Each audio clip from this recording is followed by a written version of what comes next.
सुप्रभात। 2026 प्रारंभ हो गया। अब हम सभी को अपने साल भर का लेखा जोखा करना चाहिए कि बीते साल में हमने क्या किया, अपने व्यवहार रहन सहन में क्या परिवर्तन किया, हमने अपनी त्रुटियों में कितनी कमी की, हमारी आदतों में कितना सुधार हुआ, हमारे अंतर में क्या क्या परिवर्तन व परिणति हुई, हमने अपनी दिनचर्या व पूजा पाठ में कितनी वृद्धि की, हमने अपनी साधना व ध्यान में कितनी उन्नति की, और भी जो कुछ हमने खोया पाया उसकी मीमांसा व छानबीन करनी चाहिए। अब जैसे शीत ऋतु में हम दुनियादारी के शारीरिक व मानसिक कार्य बिना थकान के आसानी से संपन्न कर लेते हैं, इसी प्रकार हमें अपने ध्यान धारणा इत्यादि में भी परिश्रम पूर्वक उन्नति करनी चाहिए। इस मौसम में हमें दिन में समय कम और रात को अधिक समय मिलता है। अब रात में दुनियादारी के तमाम कामों से फुर्सत रहती है। रात बड़ी होने के कारण अपनी साधना में हम काफ़ी समय दे सकते हैं। ध्यान में अधिक समय देने से हमारे अंतर के पट खुलते हैं और भगवान के साथ सानिध्य प्राप्ति में अधिक सफलता मिलती है। तो हमें सोने से पहले खूब दत्त चित्त होकर ध्यान करना चाहिए। ये नहीं सोचना चाहिए कि हमारी नींद पूरी होगी कि नहीं। ध्यान करने से नींद में कोई व्यवधान नहीं आता है, मन को बहुत शक्ति मिलती है। दिन भर की दौड़ धूप और व्यस्तता के कारण जो थकावट और सुस्ती आती है वो दूर होकर शांति और स्वास्थ्य प्राप्त होती है, स्वस्थता प्राप्त होती है। तो दुनियादारी के काम धंधों में हम जो समय खर्च करते हैं उसको भी हम पूजा समझ कर करें। हम सोचें कि हम जो कुछ भी कर रहे हैं वो सारा कार्यकलाप भगवान का है और उसे भगवान का समझकर भगवान के लिए ही करें, तो बस फिर सब पूजा ही है। इसके लिए प्रारंभिक दौर में जब हम कार्य प्रारंभ करें तो भगवान से प्रार्थना करें कि हे प्रभु, ये आपका हम काम करने जा रहे हैं, हमें ऐसा बल और साहस तथा बुद्धि प्रदान करें कि हम सब कुछ भली भांति आपका ही समझकर आपके लिए ही करें। फिर जब काम समाप्त हो तो पुनः भगवान से प्रार्थना करें कि हमने जो किया, आपने जैसा कराया वैसा किया, अब ये सब आपको ही समर्पित है। इस प्रकार करते करते फिर स्वाभाविक रीति से हमारे द्वारा भगवान का ही कार्य होने लगेगा। तो हम एक यंत्रवत हो जाएंगे। भगवान की जैसी इच्छा होगी वैसा ही काम होगा, वही काम हम करेंगे। पूज्य चचा जी महाराज कहा करते थे कि हे ईश्वर, तेरी इच्छा पूर्ण हो, ये महामंत्र है। तो हमें सच्चे रूप में केवल यंत्रवत बन जाना चाहिए। नए साधकों को चचा जी महाराज ये प्रार्थना करने को बताया करते थे कि हे ईश्वर, मेरे सब पापों को क्षमा कर, हमें तो अपनी इच्छा अनुसार चलने की शक्ति दे और हमें अपने गुरुदेव के प्रति सच्चा प्रेम प्रदान कर। तो साधकों को अपने गुरु में पूर्ण श्रद्धा बनाए रखनी चाहिए। जो साधना वे बता दें उसमें पूरा विश्वास बना रहे कि हाँ, इस साधन से हमें ईश्वर प्राप्ति हो जाएगी।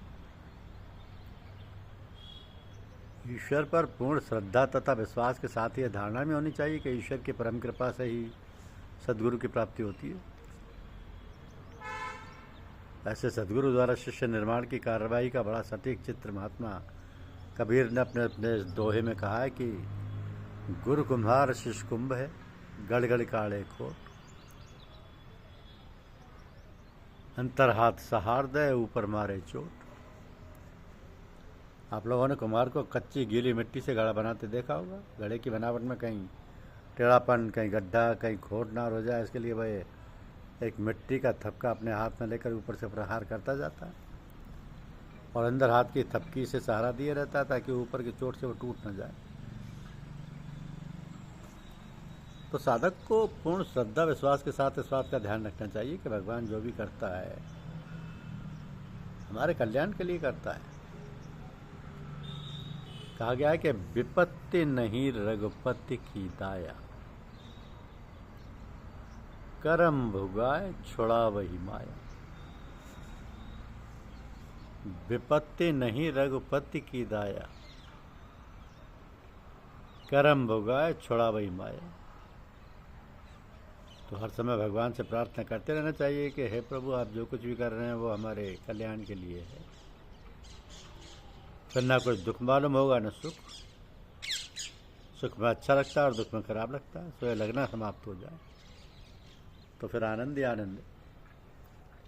भगवान अपनी दया व कृपा बनाए रखें। ये नाभर सबके लिए उमंग और तरंग और अच्छे स्वास्थ्य के साथ शांति व आनंददायक हो।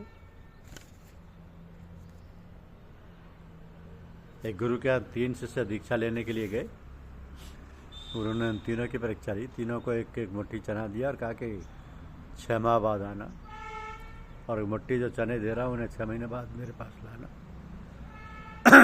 तब मैं दीक्षा दूंगा। तीनों शिष्य चले। एक ने सोचा कि 6 माह बाद जाना है गुरु जी के पास, इतने उसने चनों को एक ताके पर रख दिया जिन्हें कालांतर में चूहे खा गए। दूसरे ने चनों को सुरक्षित करने के विचार से घड़े में रख दिया। तीसरे ने सोचा कि गुरु जी के पास 6 महीने बाद जाना है, क्यों ना इन चनों को खेत में बो दें।